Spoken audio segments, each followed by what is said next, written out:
it is a hot, hot day in July in Michigan, but we're in an even hotter car because we're driving the 2011 Chevy Volt.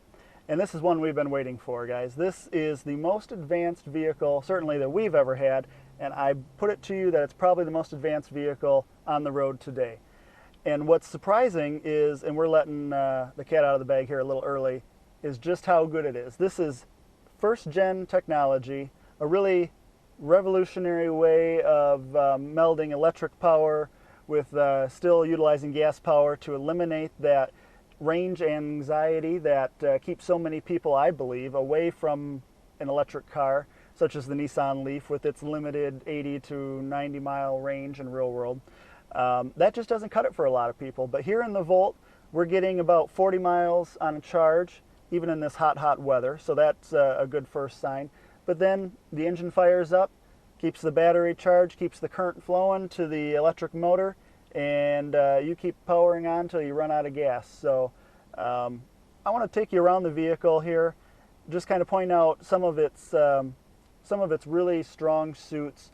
We were just amazed at how good this is right out of the box, first year of production, a short, intense development period from concept to on the road and in consumers' garages. And let me tell you, for Toyota, having been at it for a long, long time now, this is so much better on a lot of levels than the Prius that it's just a testament to the engineering prowess at GM these days. So our hats are off to them. But let's take it out for a spin, and I just want to touch on some of the finer points.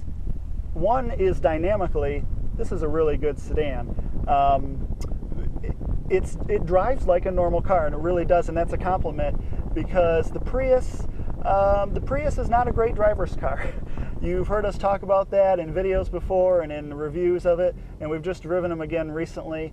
But it's really a vehicle that feels a little tipsy. It's got narrow little tires. It's got a lot of Nvh issues when the engine fires up. You know, it's gotten better over the years. It really has. But if you step out of a Prius and into one of these, you'd be amazed. And it really does make the Toyota seem like a really kind of rough around the edges. And here we've got the Nvh issues are surprisingly low. Even when the range extending engine does fire up, it's really hard to detect, and I'm being honest with you on that. You can tell it's there when you're looking for it, but I think there might be a lot of regular Joe consumers out there who don't know it's even running. But we also like the dynamics of the vehicle. As I mentioned, the steering is really good, actually. There's a nice weight to it. It's syrupy. It's linear. Again, worlds different than the Prius, which we didn't like its steering.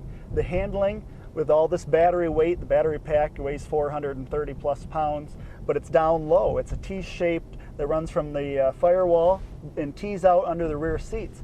So that weight is down low. They've set the vehicle up to corner pretty flat. So yes, the tires, especially developed Goodyears, they run out and give up on the lateral grip pretty fast. But the fact is, it corners pretty flat, and we like that. Another big thing with hybrids in general, and we're not saying this is a hybrid because GM doesn't like that term. This is a range-extended electric vehicle. But the brakes do feature regenerative braking, and it's, I think, easily the best of any hybrid out there or any vehicle featuring regenerative braking. It's pretty linear. There's a few odd sensations through the pedal, but it is a lot less than your typical hybrid. So, another thing we really like about the vehicle is the electric motor, for all intents and purposes, almost always drives the wheels solely. And electric motors are good for one thing, and that is torque. And this car has 273 pound-feet of torque from that electric motor. And of course, we know that torque is basically peaks instantly. So when you put your foot down into it, that electric motor spins up and you get some thrust, unlike any four-cylinder playing in a car this size. We're talking Chevy Cruze, Ford Focus, Nissan Versa. None of those could touch this for actual torque feel.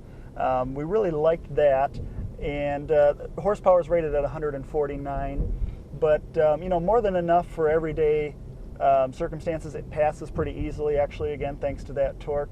and it feels a whole world more powerful than the Toyota Prius. You can take our word for it. We also like a lot about the inside. It's, again, and I hate to keep beating up on the Prius because it had its time. It's still a great vehicle. It's pushing boundaries in the hybrid arena, but this is just another step forward, a big step forward. But inside, I mean, we're talking fundamental things that we disliked about the Prius are much, much better here in the Volt. And again, Toyota's had several generations to get it right on that vehicle, and they're still struggling in certain areas. Here we've got actually pretty nice materials. This car is dressed up with a premium package, so we have these nice leather seats, leather steering wheel, some fancier door finishes, etc. But the fact remains that the seats are comfortable. The center stack looks good to us in this metallic gray. It's a little gimmicky with these touch-sensitive buttons. We could do without that, but they actually work pretty well so far. But what we have here is cutting-edge kind of infotainment and instrument readout. There's no needle gauges in this car. It's all with a digital display here, right where your gauge cluster would be, as well as the digital display for the nav system and readouts when you press this leaf button. We'll get more into that menu system, but it gives you a wealth of information, and it looks like 2011 presentation, unlike the Toyota Prius, which is really stuck with some dated, antiquated display technology. So it feels high-tech inside, but it feels like a normal car, and we really like the mix that Chevy has achieved here with that. We like, it's a typical gear selector. I'd like to think that any consumer could get in this vehicle and take it for a test drive right off the lot.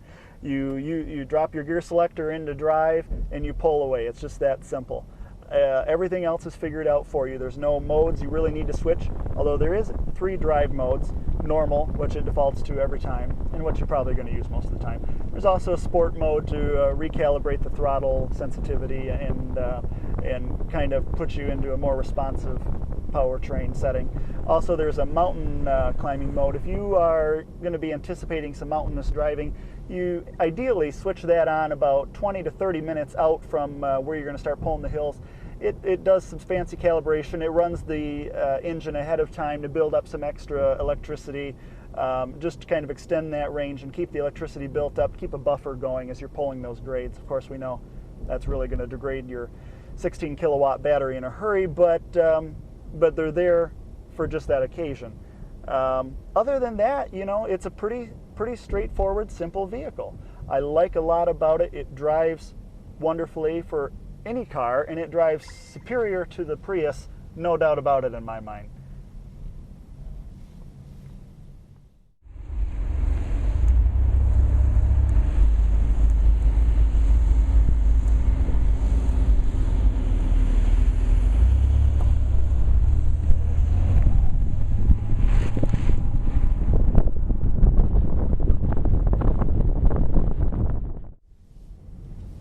Of course, one of the big benefits of an electrically driven car is that it's pretty quiet. The main noise factors now are actually wind noise coming around the A-pillar in these pretty large side mirrors, and road noise.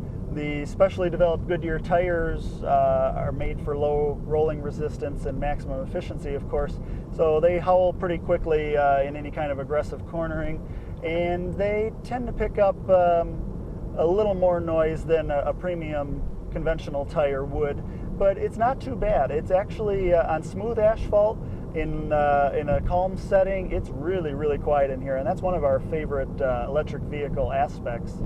And you don't hear a lot of electric motor whine either. It's pretty subdued. When you lay into it, you can kind of hear it. RPMs pick up, but it's of course so refined that it's not really an issue, and doesn't tickle our enthusiast fancy like a small block V8, but we're going to have to get used to it. I couldn't take any more of that 100-degree heat, so I found some shade, and I want to point out a couple of the Volt's more noteworthy features. The first is, of course, that this isn't your conventional powertrain. Up under the hood, we'll take a look, but you're going to find some electric motors. Of course, you'd find them if you were to remove all the plastic shrouds, but we've got the Voltec system, which uses an electric motor with 149 horsepower and 273 pound-feet of torque, driven by a 16 kilowatt battery that you won't be able to see no matter what, because it runs from the firewall through the center console and tees out under the rear seats.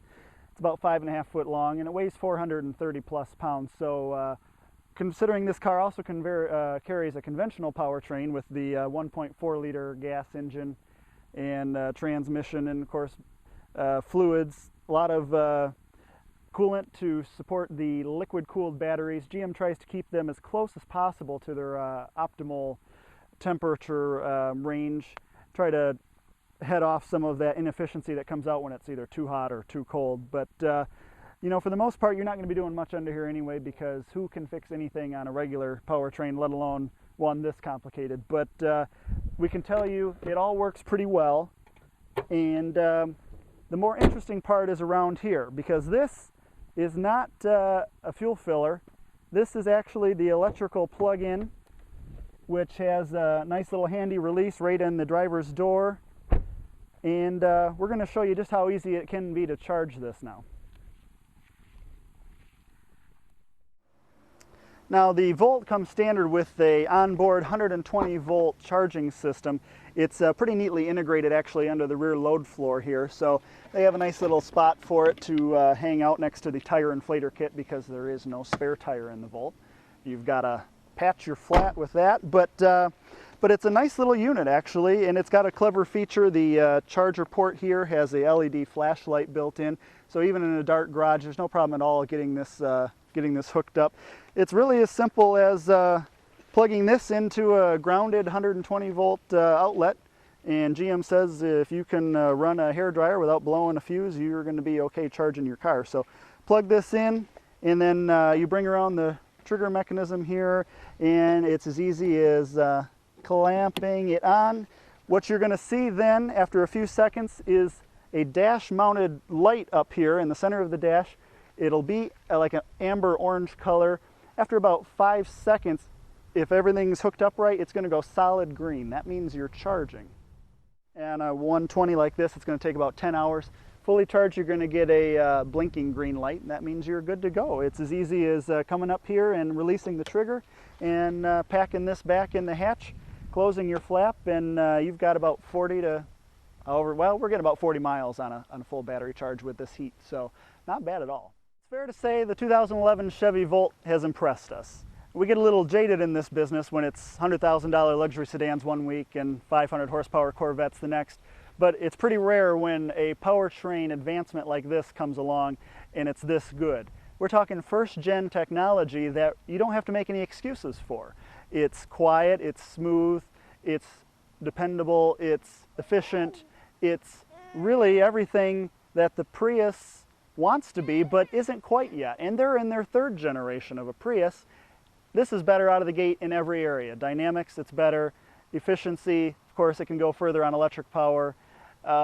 It's just dead simple to drive. It doesn't feel like a science experiment. And I think that's what we like so much about it. We are really looking forward to what GM's going to do in the next couple of years here, because we expect efficiency to rise, cost to come down, spread this technology over more body styles, and make it more appealing and more affordable to your everyday consumer. So we like what we've got here, and if nothing else, at least the Chevy Volt is going to help redefine what it means to fill up.